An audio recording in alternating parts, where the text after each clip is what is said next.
Hey there, real gamers and fellow Atarians. Retro Rob here, and today I'm going to tell you about my top 5 favorite Atari 2600 joysticks. Please note, this is not a list of the top 5 best joysticks ever. These are the ones that throughout the years I've discovered and enjoyed. So some of them start really when I was a little kid, and then as I grew up and discovered other joysticks later, those were added to the list. So these are my personal 5 favorites, not meant to be a universal.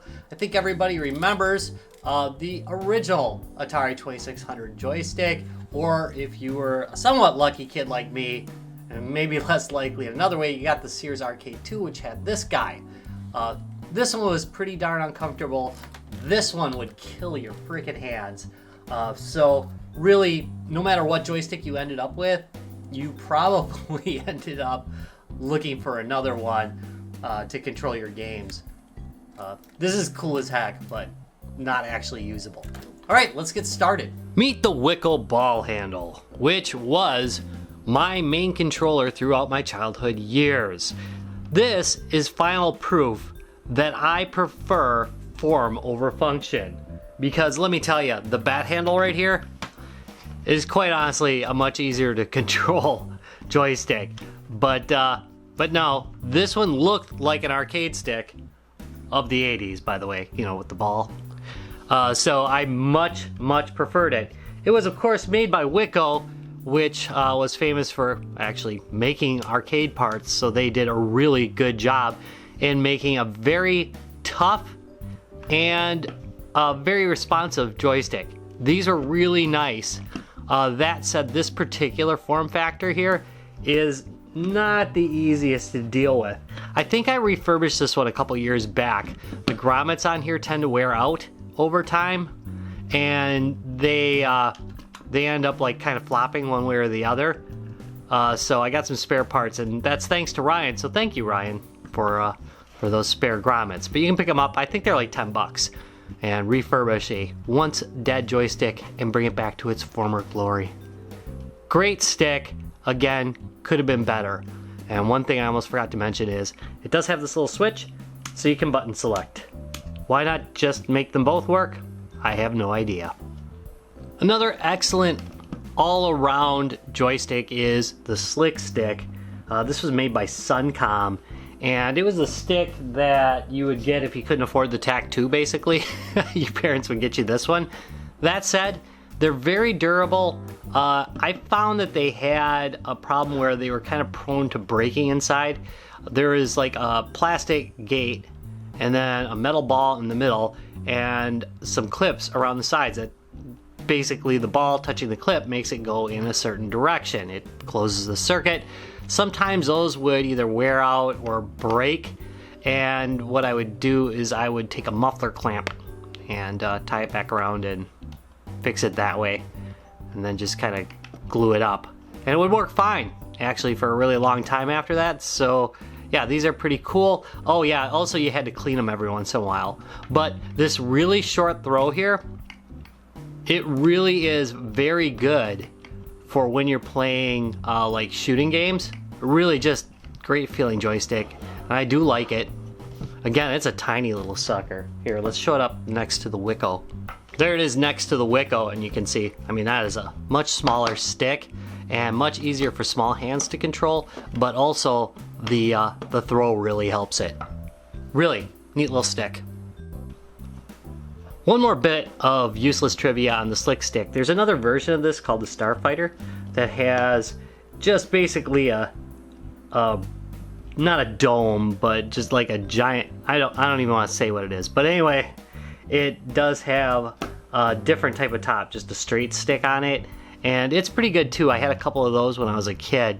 I used to buy controllers a lot when I would mow somebody's lawn and get money. You know, if I couldn't afford a game and I saw a controller on clearance, I would pick it up. And fortunately, I was growing up in a time where Atari games were starting to get really cheap, and hardware was also clearing out, you know, here in about 1983, 1984-ish. And so I was able to pick up a lot of joysticks on the cheap.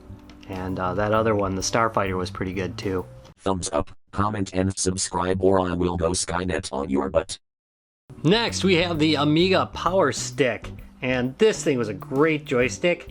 This was actually used to fund the Amiga computer before it was bought out by Commodore.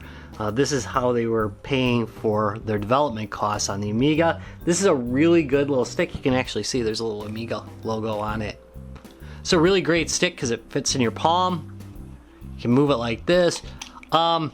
I never found it the greatest for like platform games, but I did find it absolutely great for shoot 'em ups. Really just was great to use. Unfortunately, over time, it does tend to wear out, and like my voice, it does tend to wear out, and these buttons will quit working sometimes. I've repaired a couple of these, and it worked out okay, but they do break down a little bit more than some other joysticks, but I also like them a little bit more. Here's the power stick next to the slick stick. As you can see, it's even smaller. That is just crazy. And even more scale, there is the giant Wickel, which was an expensive stick, slick stick, and then down to the power stick. Crazy.